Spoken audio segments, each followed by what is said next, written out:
It was just this Christmas that went by and things were getting busy. I had to start buying presents for the whole family. I had just finished shopping, but I still needed to grab a present for my little cousin.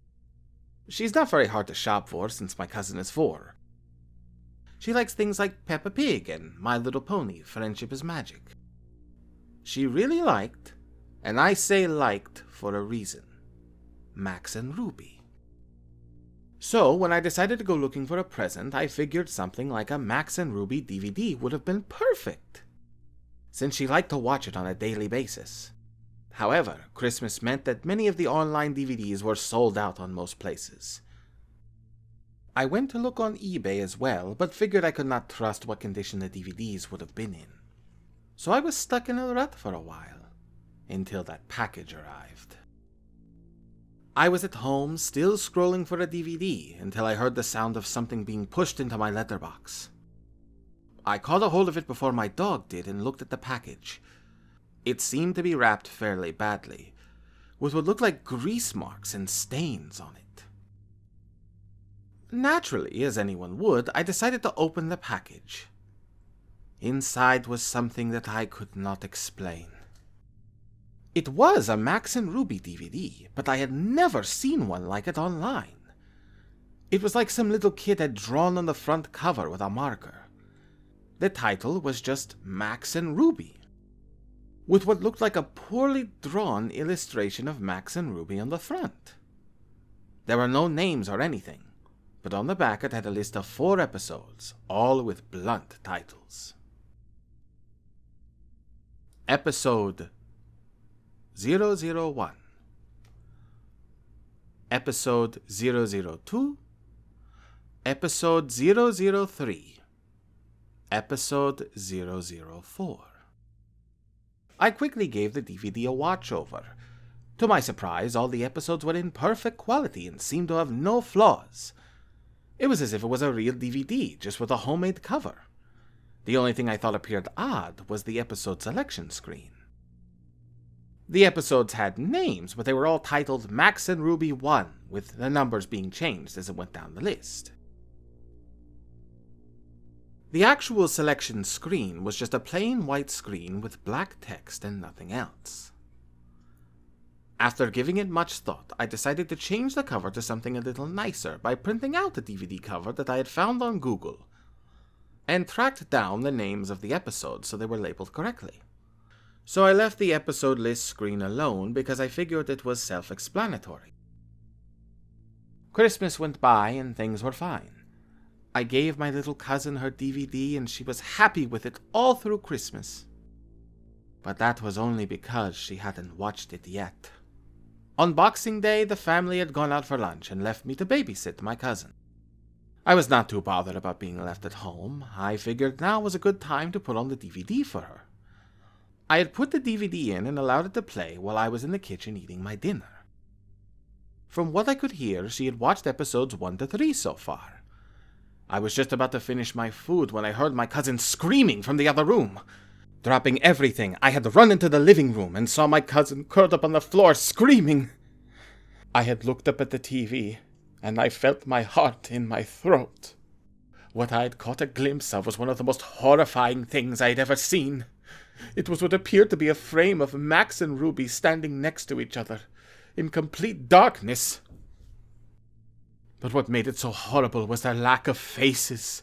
They had lost their noses and mouths, and their eyes were replaced with big black holes. The colors were a disgusting blood red, and there was faint static in the background. The sound was replaced with what sounded like the Max and Ruby theme playing in reverse, with the faint sound of static in the mix of it all.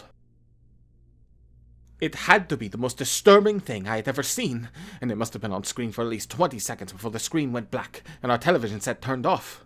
Which alone was weird because TVs don't usually turn off by themselves. I was able to calm my cousin down, telling her it wasn't real, and she had just had a nightmare as she had fallen asleep in front of the TV. However, I knew in my mind it was completely real. My parents had rung me up and told me they were going to be out all night, so this was going to be the best opportunity to look at this DVD more closely. I didn't mention it to them, and as soon as they hung up, I grabbed the DVD before opening it on my laptop.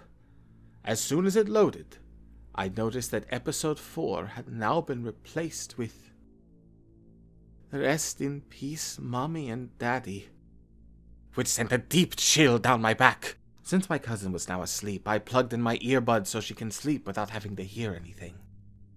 Normally an episode of Max and Ruby would feature 3 short stories, but this episode only had 1. It started off quite happy. Max and Ruby were playing tag in the garden, and their parents were on the porch watching them play.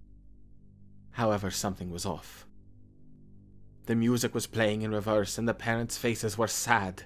It panned to the mother and father, and in a voice of deep sorrow, the father spoke.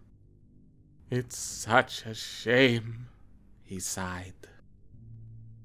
It then cut to the sound of static and a loud scream, followed by the sound of 2 people choking. The sounds felt so real, it made me almost physically sick. The scene then switched to both Max and Ruby standing in front of what looked like a gravestone labeled "Rest in peace, Mommy and Daddy." The 2 of them had no faces. At this point, there was also no sound apart from faint static. The scene remained on screen for about 1.5 minutes before it cut away to black.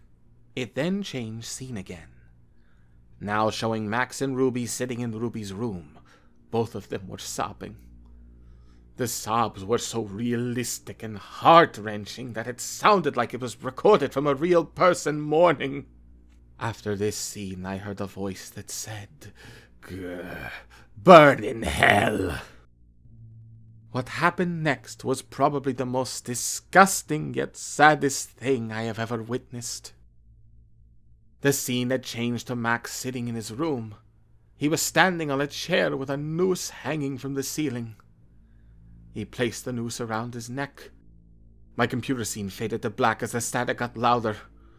Almost instantly, it then cut to Ruby walking in on her brother. She let out a horrific scream as the background turned black. The camera was panned on her face as the sound of a chair being kicked and the same choking from before began to play. The picture of Ruby's face stayed on screen for a good 5 seconds. This time her eyes had returned as the same gaping holes. Ruby then started crying, and as before there were no other facial features. The static slowly grew louder and drowned out the sound of her cries.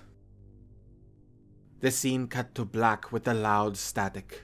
When the screen returned, Ruby was standing, now on her own, in the garden by 2 gravestones. One was labeled "Rest in peace, Mommy and Daddy," and the other, "Rest in peace, Brother." She then started to look at the camera with glowing blue pupils, then spoke to me. "Well, whoever's watching this is because you never watched any of me and my brother's episodes. So, one of these days, you will regret this." At this point, I had already been sick and was sitting all shaken. The episode seemed to have come to an end at last, as an old computer noise started playing. I was about to eject the DVD when the same image came up like it did on the TV. This time, however, there was text above the 2 rabbits, which said, "Death is our only release." There were no credits, logos, or anything else. It stayed on this for a few seconds before the DVD finally popped out of my laptop. I sat there trying to contemplate what had happened. In my shock and fear, I made the foolish decision to break the DVD up as much as I could before leaving the house. Afterward, I shoved the pieces down the drain. Thankfully, I kept a few screenshots and saved them to my laptop. The next couple of days went past without anything unusual happening. I had a few nightmares about that DVD, but luckily that was all. My cousin had gone back home along with the rest of her family. It was a late night and my parents had gone out for dinner, leaving me to watch TV. I heard what sounded like someone posting something through the door. At this point, the DVD had left my mind since I hadn't told anyone about it. However, it all came flooding back when I looked down at the letter in front of me.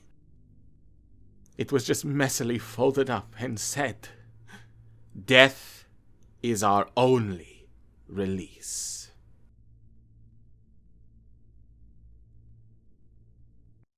So what did you think of this story? Let us know in the comments below. You can also recommend stories there as well, along with sending them to our email, boylesthecreepy@yahoo.com. Thank you for watching, and don't forget to subscribe to Whacky Puppets TV. My name is Boyles, and this has been Creepy Puppet Reads Creepypasta. Check, please.